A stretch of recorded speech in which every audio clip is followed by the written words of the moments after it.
Hi, we're here at the BTN Jakarta International Marathon Expo. I'm Moa Stahlberg, Co-Founder of Nordic Tigon, a running performance brand, and I'm here together with James. Yeah, so I'm James Drakeford, a British runner living in Asia for 7 years now. My current half marathon PB is 70 minutes, and tomorrow will be my 13th half marathon of the year.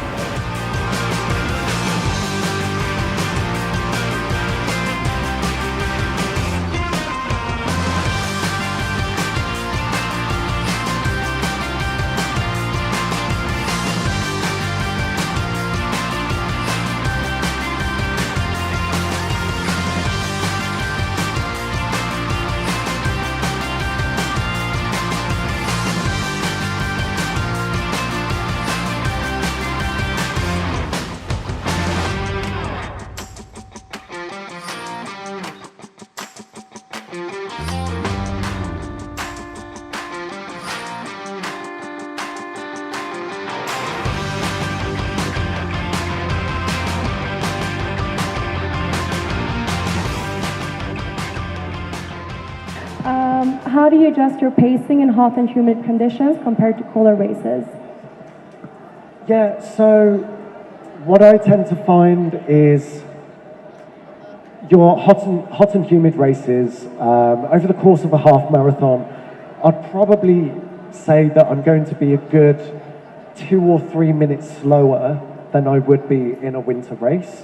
Right now, I feel like I'm in good PB shape. I feel like if it was a cooler climate, if it was a lot easier racing conditions, I feel like I should easily be 69 minutes or maybe 68 minutes. But you have to adjust to the temperature. So I know it's not really the ideal conditions. So just start a little bit slower, and you can always increase the pace later in the race if you feel you have that extra energy. It's much better to start a little bit slower than get to the halfway point and have absolutely nothing left, because then you're not going to enjoy the second half of the race. So yeah, just maybe just go a little bit slower than what you normally would on a cooler day. No, good advice. When it comes to hydration, how often do you stop at the hydration stops? Yeah, so I will try to grab some water at every single hydration point. I won't necessarily drink it all. I'll just take a sip and then pour the rest over my head just to keep your body temperature down. Once you heat up, then your heart rate will start increasing as well, and then that's where you'll start feeling more tired. So if you can just pour it over your head, then that will help bring your temperature down and help keep you running stronger. Do you only take water, or do you take the electrolytes as well? I tend to just take the water, but the electrolytes, especially if you do suffer with cramps, if your calves start cramping, then the electrolytes will be good for that, because then that will give you the salt that you need as well. Perfect, thank you. Many runners struggle in the later stages. What mental tricks do you use to push through tough miles? Okay, so I think your mental strength will come from your training. So if you know that you've put in the training, if you've put in the hard work, you've done the long runs, you've done the mileage, you can run the distance, or you know what speed you can run in the training, then you know you can do it on race day. If you've got the preparation there, then you know you can do it. So the other thing I would say as well, though, is just don't put too much pressure on yourself. Again, if you have a goal in mind and it is a little bit hotter or a bit more humid, or you maybe started a little bit faster than you planned, you got a bit carried away and you do slow down, then don't worry, it's not the end of the world. You can always get that PB, or hit your target time the next race. And you can learn lessons with every race. So it's one of those, just your mental strength will come from your training, but then if you don't put too much pressure on yourself, then that will help you get to the finish line as well. I think, what we were saying before, right? you put in the right training, then the race should go smoothly. So I think that's the mindset to have. Your results will be shown by the training you put in. So more about training to improve performance. If a runner wants to go faster, what's the one type of workout they should prioritize? So I personally think where I get my speed in half marathon is from those short, intense speed sessions on the track. So I will do things like once a week I will do something like 5 lots of 1 kilometer with a 1 minute or 2 minute rest in between. And I'll be doing those a little bit quicker than race pace. So for me, a 70-minute half marathon, I'd be doing 3 minutes 20 per kilometer. So when I'm doing 5 lots of a kilometer on a track, I'll be aiming for 3 minutes per kilometer. So obviously once you're doing those rests in between, that will bring your heart rate back down so you can maintain that pace. But if you can get used to running at 3 minutes per kilometer, then suddenly 3:20 per kilometer starts feeling a lot easier. So I think those speed sessions are really where you get the benefits from. But the other thing that I would say as well is the consistency in training. So there's no good doing 100 kilometers one week, then 40 kilometers the next week. Just try to be consistent every week. When I was living in England, it's so easy to say, oh, it's raining, I don't want to go for a run today. If I didn't run because it was raining, it rains all the time in England, I would never go out. So it's the same here. If you think, oh, it's too hot, I don't want to run today, then it's just an excuse that you just keep putting it off and putting it off. Once you get used to just pushing yourself, and then you'll go out every single time and you won't worry about the weather. So it then suddenly becomes a lot easier and you'll keep getting faster and getting stronger. No, definitely. Just being consistent with the training is very important. But turning back to your speed workouts, how often do you do them in a week? Yeah, so in a week, actually I'll talk you through my week. So on a Monday, that will generally be a slow run. So I will do anything from 2 lots of 8 kilometers, so 1 run in the morning, 1 run in the evening, or 1 longer run, nice and slow at lunchtime, 16 kilometers. Then on a Tuesday, I will do my speed work. So that will be something like 5 lots of a kilometer on a track, or 10 lots of 800 meters. And then on a Wednesday, your legs are going to be tired after the track workout. So again, another nice slow run. Either 2 runs, 1 in the morning, 1 in the evening, or 1 long slow run in the middle of the day. And then Thursdays, I do hill workouts. So basically sprinting up a hill, jog back down. I live right next to a mountain, so it makes it easy to do that. And then on Friday, again, your legs are going to be tired from the hill workout. So again, another easy run, maybe a minute or 2 minutes per kilometer slower than your race day. And then on the weekend, I will do 1 long run. So anywhere from 20 to 25 kilometers. Nothing too fast, nice and easy. And then 1 rest day. But I can adjust that. If my body's telling me, no, I'm too tired, I can't do it, I'll have 2 rest days in a week. So, or life gets in the way. Sometimes you've got a busy day with work, or you've got a friend's birthday that you've got to go out to celebrate, or you're traveling. It's okay, to be consistent every week, but if you skip 1 session here or there, that's fine. So yeah, that's my typical week. Thank you for sharing. I think one very, very important takeaway from this also, he mentioned that on Wednesdays, you'll do an easy run after the tough workout. So I think that's a general good takeaway, that you always do an easy run after doing the tough sessions. Yeah, that's a very good point. So a lot of people, after the hard track sessions, the next day, your legs are going to be quite sore, especially if you're not used to running on a track. Your hamstrings in particular can be quite sore, and it can be so easy to think, I don't want to go for a run. My legs are too tired. It's more important to do that run the day after a hard workout, just to get the blood flowing through your legs again, and it speeds up your recovery.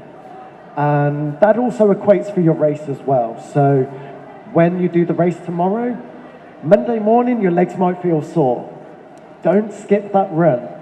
Make sure you get out for a recovery run, and you'll feel so much better on Tuesday than if you don't go out on that run on Monday. Again, doesn't have to be far. You can do 5K, 10K, and it doesn't have to be fast. If your race pace is 5 minutes per kilometre, then go 7 minutes per kilometre or 8 minutes per kilometre. It's not about speed, it's just about getting the blood flowing through your legs again and speeding up that recovery process. And don't recover properly. What are you doing the training for? So on that note, can you tell me a little bit more about your recovery? Yeah, so my recovery process, straight after the race, I will have cherry juice. Cherry is quite good for improving your recovery. And then after that, I will spend probably about 15-20 minutes just doing a cool down run. So less than an hour after the race. You might feel really tired after the race and not want to do the recovery run, but again, that speeds up the recovery process. I'll spend at least an hour stretching, foam rolling, maybe icing my legs if they're feeling quite sore as well. And compression, that's quite a big thing to help. So I will wear compression socks to cover my calves and help take that soreness and that fatigue out of my calves as well. More about the foam rolling. You told me before you spent a very long time. Can you tell us a little bit more about that process, like how long each day, what you think about? Because I think a lot of runners, they've heard about foam rolling, but they're not really sure about how to do it. Yeah, so I was the absolute worst. I would never stretch. I would never foam roll. I basically was the worst runner possible when it comes to these kind of things when I was 27. Now that I'm 37, your body takes a lot longer to recover. So I find that when I don't foam roll, I'm walking like a zombie. And yeah, so I spend at least an hour foam rolling. I've actually been racing for 6 months with a slight Achilles problem. And when I do the foam rolling, that enables me to run pain-free. If I don't foam roll, then I'll constantly have pain in my legs. So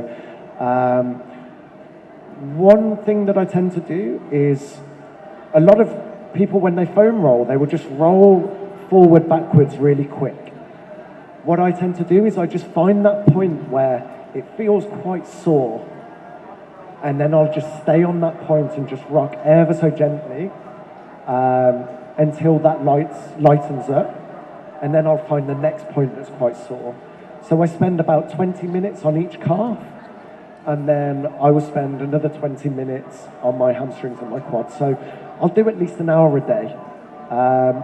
But if you just put Netflix on, it makes it easy. You know, you can just watch a film or watch a television show in the background, and then you don't really notice the time, because, you know, you're generally just sitting on the sofa when you're watching television anyway, so at least you're doing an active recovery this way. Perfect. What about icing? You said that that's also something you incorporate in your recovery. Can you tell us a little bit more about that? Can you tell us a little bit more about that? Yeah, so again, when your legs are feeling quite sore, you might feel that they're inflamed, they're swollen. So I just put an ice pack on maybe 3 or 4 times a day for 15 minutes.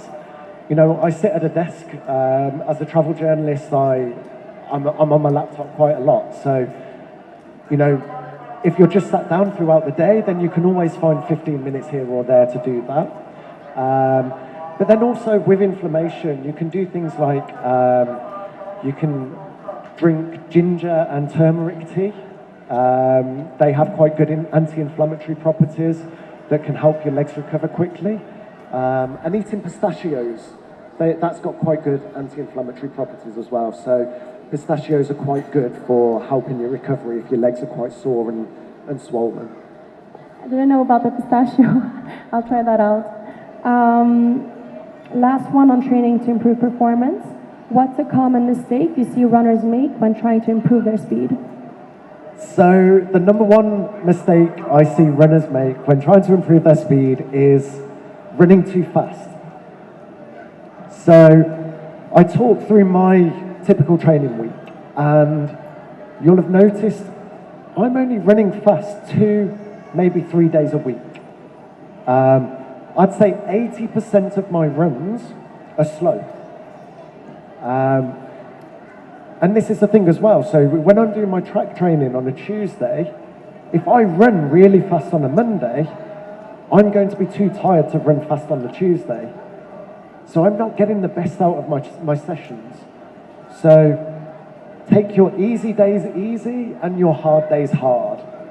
That's my best advice for improving your speed. Perfect. So going back now a little bit about nutrition. Recovery is crucial. You mentioned a little bit about the cherry that you take after the race, but do you have any more tips on post-race routine to bounce back quickly? Yeah, so that's the thing as well as the cherry. It's one of those where you generally want to eat as healthily as you can. You know, your immune system's going to be weak because you've pushed your body as hard as you can to, you know, it's not easy to run a marathon or a half marathon or a 10K. So you're pushing your body to your limits. So you want to make sure you eat plenty of vegetables afterwards. You have plenty of fruit to replenish those vitamins as well, because your immune system's going to be that little bit weaker. You know, when I'm racing so hard, if I'm not looking after my nutrition, so while I was still learning what I'm doing, I would find within a week of doing a hard race, I would constantly get ill. I would get a cold, I would have the flu, I would get different illnesses. And again, that's because your immune system's going to be a little bit weaker after a race. So eating plenty of vegetables, getting plenty of rest, sleep is vital. Getting a good sleep after your race as well. And that will really help with your recovery. What about protein intake after the race? Yeah, so I do tend to have maybe like a protein drink, and tend to eat quite a lot of beef as well, so steak. So yeah, I tend to just have a protein maybe on the day of the race afterwards and then the following day. But then it's back to just my normal diet as well. Perfect. But every day do you try to have protein in each meal? Yeah, I mean, it's one of those where, because I'm running 100 kilometers every week, I think carbs is the main one that I'm trying to get into my diet, and obviously vegetables and eating clean. But yeah, I do try to get protein in, and you know, obviously things like tempeh is quite easy to get into your diet here, so that's a good source of protein. And yeah, tofu as well. So yeah, it does help. And when it comes to supplements related to running, is there anything you recommend for runners to take? Yeah, so I've mentioned already, but I really have felt that beetroot has made a really big difference for me. It's something that's quite popular in Europe, so beetroot juice, because beetroot's quite high in nitrates, so it helps pump your blood through your body more efficiently, so you get better energy returns. So I will generally have beetroot shots every day for about 4 days leading up to the race. And 2 hours before the race is when I'll have my last shot. And ever since I've started doing that, I've managed to get all of my PBs. So my 10K PB, my half marathon PB, my 5K PB, all of my times have reduced dramatically since I've been taking beetroot shots. But then after the race as well, so for 5 days, I will mix beetroot with sour cherry, and that will also help speed up the recovery. And you mentioned that you even make your own beetroot juice, right?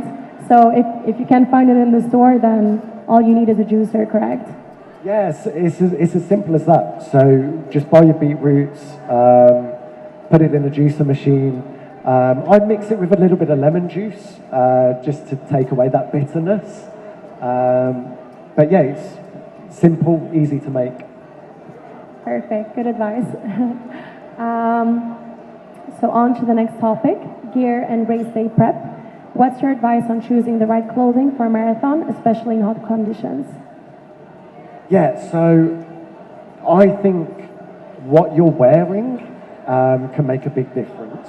So personally, my racing vest, my racing top, to have a very high quality, lightweight, breathable material is essential. If you just go and buy just a standard running vest or a running top, it's going to be too heavy. It will hold all of that sweat. And, you know, if you're sweating, say, 2 liters, that's an extra 2 kilograms that you're carrying. It's going to feel heavy. It's going to feel uncomfortable. You're more likely to start chafing as well. Men, that means bleeding nipples. Not particularly nice. So obviously right now I'm wearing Nordic Tigon, high quality running vest from them. It makes all of the difference on race day. Perfect. Do you use any performance gear like compression socks or cooling fabrics for races like Jakarta? Yeah, so compression socks, I do tend to use compression socks because that tends to help delay the fatigue in your calves and give you better energy returns. But I use compression more as a post-race recovery technique than as a race technique itself. So I will always wear the compression socks on the evening after a race, and then the following day as well. And then the compression sleeves, I always wear them. That tends to be more for a cold day for me. If I'm racing in the winter, that's when I find that my arms start getting cramps or start feeling a bit tingly from the cold weather and the wind. I don't have a lot of fat or a lot of muscle on me, so my upper body in particular tends to feel the cold quite easily. So that's where I find that the compression sleeves tend to be a really big boost, running in the winter. Do you have any final words of encouragement for the runners taking on Jakarta tomorrow? Yeah, so my final advice would be just that, just, you know, go out and enjoy it. Take it all in, you know, the support here in Indonesia is really good for racers, so just soak up the atmosphere and enjoy the race. And just enjoy the day.